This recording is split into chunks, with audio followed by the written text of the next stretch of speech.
Hey guys welcome back to a new video. Guys sometimes क्या होता है कि जब भी आप लोग कोई एप्लीकेशन या फिर सॉफ्टवेयर ओपन करते हैं तो आप लोगों के पास ये वाला एरर आ जाता है, the application was unable to start correctly, click okay to close the application. So guys अगर आप लोगों के पास भी ये वाला एरर आता है तो इस वीडियो में मैं आप लोगों को बताने वाला हूँ कि आप लोगों ने इस एरर को कैसे फिक्स करना है। सो गाइस अगर आप लोग इस वीडियो को स्टार्ट से एंड तक देख लेते हो तो आप लोग इजिली इस एरर को फिक्स कर सकते हो। एंड गाइस आप लोग कोई भी विंडोज यूज करते हो लाइक विंडोज 7, विंडोज 8, 8.1, विंडोज 10 या फिर विंडोज 11, तो सभी विंडोज ऑपरेटिंग सिस्टम के लिए ये प्रोसेस सेम होने वाला है। सो गाइस इसके लिए सबसे पहले आप लोगों ने ये करना है कि विंडोज आइकन पे यहाँ पे हम लोग क्लिक करेंगे एंड यहाँ पे सिंपली सर्च करेंगे वायरस एंड थ्रेड प्रोटेक्शन। यहाँ पे virus and thread protection settings में आने के बाद सिंपली आप लोग मैनेज सेटिंग्स पे क्लिक करेंगे एंड यहाँ पे गाइस आप लोगों के पास एक ऑप्शन होगा एक्सक्लूजन्स का, तो यहाँ पे आप लोग ऐड और रिमूव एक्सक्लूजन्स पे क्लिक करेंगे। यहाँ पे हम लोग सिंपली ऐड एंड एक्सक्लूजन पे क्लिक करने के बाद गाइस यहाँ पे आप लोग सिंपली फाइल पे क्लिक करोगे एंड यहाँ पे आप लोग वो ऐप या फिर वो सॉफ्टवेयर ऐड करेंगे जिसको ओपन करने के बाद आप लोगों को ये वाला एरर आता है। लाइक फॉर एग्जांपल यहाँ पे आप लोग अपनी लोकल ड्राइव सी में आएंगे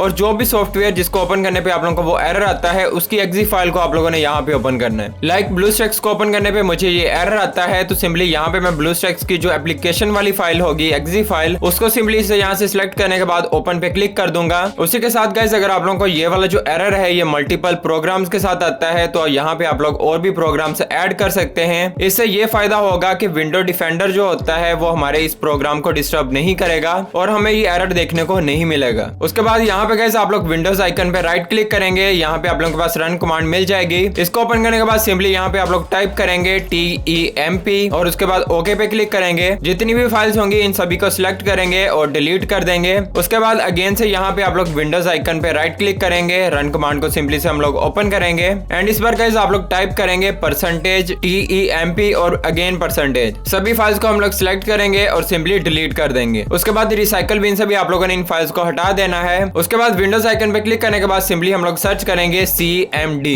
यहाँ पे कमांड प्रॉम्प्ट पे आप लोग सिंपली राइट क्लिक करेंगे और यहाँ पे इसको हम लोग रन एज एडमिनिस्ट्रेटर करके सिंपली ओपन कर लेंगे। यहाँ पे आप लोग सिंपली टाइप करेंगे CHK एंड DSK और उसके बाद इंटर पे क्लिक कर देंगे। यहाँ पे गाइस एग्जामिन का प्रोसेस स्टार्ट हो जाएगा। इसकी कुछ स्टेजेस होती हैं, आप लोगों ने इसको कंप्लीट होने देना है एंड गाइस जैसे ये प्रोसेस कंप्लीट होगा तो नीचे आप लोगों के पास टोटल ड्यूरेशन आ जाएगा। जैसे टोटल ड्यूरेशन आएगा तो इसका मतलब ये है कि ये जो एग्जामिन वाला प्रोसेस है ये कंप्लीट हो चुका है। उसके बाद हम लोग CMD को यहाँ से क्लोज कर देंगे। अगेन आप लोग विंडोज आइकन पे क्लिक करने के बाद CMD को सर्च करेंगे और इसको रन एज एडमिनिस्ट्रेटर करके सिंपली ओपन कर लेंगे। इस बार गाइस आप लोग सिंपली यहाँ पे टाइप करेंगे SFC / एंड स्कैन नाउ। उसके बाद इंटर करते ही यहाँ पे गाइस स्कैनिंग का प्रोसेस स्टार्ट हो जाएगा। आप लोगों ने कुछ सेकंड यहाँ पे वेट करना है एंड इस स्कैनिंग को 100% होने देना है। अगर तो गाइस आप लोगों के पीसी में कोई भी फाइल्स करप्ट होंगी तो वो ऑटोमेटिकली यहाँ पे रिपेयर हो जाएंगी। आप लोगों ने यहाँ पे वेट करना है और इस प्रोसेस को कंप्लीट होने देना है। सो यहाँ पे गाइस हमारे पास वेरिफिकेशन कंप्लीट हो चुकी है। यहाँ पे आप लोग देख सकते हो कि window resource protection did not find any integrated violations. अगर आपके केस में कोई करप्टेड फाइल्स आएंगी तो गाइस वो यहाँ पे रिपेयर हो जाएंगी। इतना काम करने के बाद सिंपली आप लोगों ने अपने पीसी को एक बार रीस्टार्ट कर लेना है।